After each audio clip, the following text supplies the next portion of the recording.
should use a pillow. And one more for my foot. Well, sure thing. Okay, if that's all, I'll just get back to me. What did you say? I said, fluff it.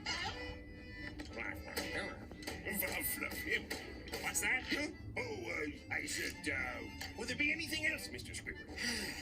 No thanks. That should do it. Fine. That's it. What can I do for you? Just one more thing. I'm afraid you'll have to take over for me today. What? No! Oh, that's too bad. It looks like my twisted ankle may become a permanent injury. That would be an even bigger fine. You just sit back down and relax. We don't want you being injured any further. Whew, that was close. Well, at least the Krusty Krab isn't very busy today.